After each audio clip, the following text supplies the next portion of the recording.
بسم اللہ الرحمن الرحیم۔ السلام علیکم۔ ڈاکٹر نور العین مبشر جو کہ امریکہ کے شہر ہیوسٹن میں مقیم ہیں اور کسی پرائیویٹ فارم میں بطور سائیکالوجسٹ اپنی خدمت سر انجام دے رہی ہیں، وہ بتاتی ہیں کہ مجھے میری کمپنی کی طرف سے ایک کیس سونپا گیا تھا۔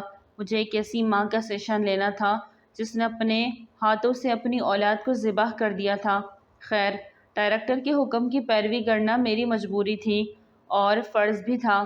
اگر کمپنی کے ڈائریکٹر کا حکم نہ ہوتا تو بھی بطور ڈاکٹر میرا یہ فرض بنتا تھا کہ میری وجہ سے اگر کسی کو سکون میسر ہو تو میں اسے ضرور فراہم کر دوں۔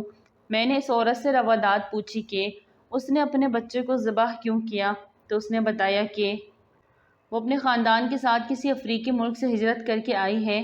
غیر قانونی طور پر بارڈر کراس کرتے ہوئے وہ ایک لمبے عرصے کے بعد امریکہ پہنچی ہے اور یہیں مقیم ہو گئی ہے۔ اس کے شوہر کینیڈا میں ہی فوت ہو گئے تھے۔ شوہر کی وفات کے کچھ عرصے بعد تک وہ کینیڈا میں مقیم رہی، لیکن ان کا خواب تھا امریکہ میں بسنے کا، اور پھر اپنے خواب کی تکمیل کے لیے وہ امریکہ آ گئی۔ امریکہ آنے کی وجہ صرف خواب کی تکمیل نہیں تھی، بلکہ کینیڈا میں شوہر کی وفات کے بعد گھر کی مالی حالات بہت خراب ہو گئے تھے، کیونکہ وہ لوگ غیر قانونی طور پر کینیڈا میں مقیم تھے، اس لیے حکومت سے بھی مدد کی اپیل نہیں کر سکتے تھے۔ اس لیے انہوں نے مجبوراً امریکہ کی طرف ہجرت کی اور امریکہ میں آ بسے، مگر یہاں آ کر بھی ان کے حالات میں کوئی زیادہ سدھار پیدا نہ ہوا، کیونکہ وہ یہاں پہ بھی غیر قانونی طور پر مقیم تھے۔ اس لیے نہ وہ کھل کر محنت مزدوری کر سکتے تھے اور نہ ہی حکومت سے کسی قسم کی مدد طلب کر سکتے تھے۔ جیسے تیسے کر کے انہوں نے پچھلے 1.5-2 سال گزارا، لیکن پچھلے ایک لمبے عرصے سے ان کے گھر میں اب فاقوں کی نوبت چل رہی تھی۔ تنگ آ کر انہوں نے حکومتی اداروں سے بھی مدد کی اپیل کی، لیکن کاغذات نہ ہونے کی وجہ سے ان کی مدد نہ کی گئی۔ پچھلے کچھ دنوں سے کھانا نہ مل سکنے کی وجہ سے اس کی بیٹی بیمار پڑ گئی تھی اور وہ بھوک کی وجہ سے تڑپ رہی تھی۔ میں نے بیٹی کو لوری دے کر سلانا چاہا، مگر بھوک کی وجہ سے نیند کہاں آنی تھی۔ جب اور کوئی صورت نظر نہ آئی تو میں نے بیٹی کو کہا، تم 2 منٹ کے لیے آنکھیں بند کرو اور 2 منٹ بعد میں تمہارے لیے کھانا لے کر آ جاؤں گی، لیکن تب تک آنکھیں نہیں کھولنا۔ وہ بتاتی ہے کہ میری بیٹی نے میری بات مان لی۔ میں کچن میں گئی اور وہاں سے تیز دھار چاقو اٹھایا اور آ کر اپنی بیٹی کے ہاتھوں کو جکڑ کر اپنا سارا وزن بیٹی کی چھاتی پر رکھ دیا تاکہ وہ زیادہ تڑپ نہ سکیں، اور اس تیز دھار چاقو کی مدد سے بیٹی کا سر دھڑ سے جدا کر دیا۔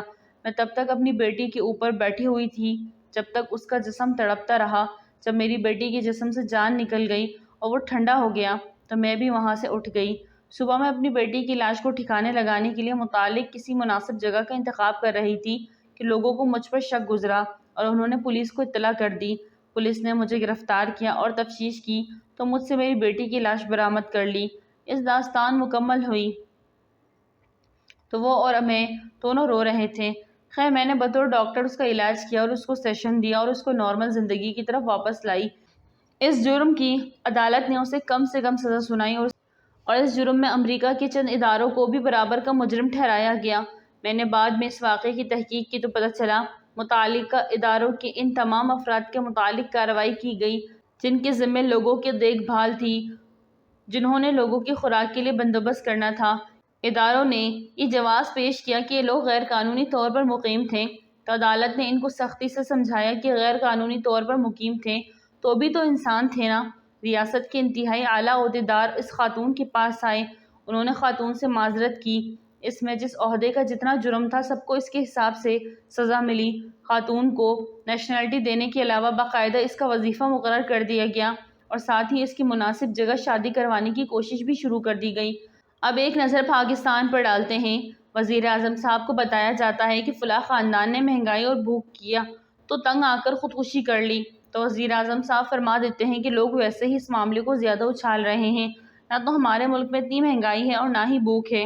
وزیر اعظم کی بات پر حیرت نہیں ہوتی، انہوں نے اپنی جیب سے کچھ بھی لے کر یا خرید کر نہیں کھانا پینا یا استعمال کرنا ہوتا۔ مجھے حیرت تو ان وزیروں، سفیروں اور مشیروں پر ہے جو اپنی آنکھوں سے روز عوام کو بھوکا مردہ دیکھتے ہیں، لیکن اس کے باوجود وزیر اعظم کے بیان کی تائید کرتے ہوئے ہمارے حکمرانوں کے دلوں سے خوف خدا ختم ہو چکا ہے اور ہم جیسے بے شعور عوام اس کو قسمت کا لکھا سمجھ کر خاموش ہیں۔ میں بھی بس اللہ سے دعا کرتی ہوں کہ اللہ تعالی ہم کو ہدایت دے اور شعور عطا کرے کہ اپنے اچھے برے کا فیصلہ ہم خود کر سکیں۔ سبحان اللہ۔ ناظرین، ویڈیو اچھی لگے تو لائک کریں، چینل کو سبسکرائب کریں اور دعاؤں میں یاد رکھیں۔ السلام علیکم۔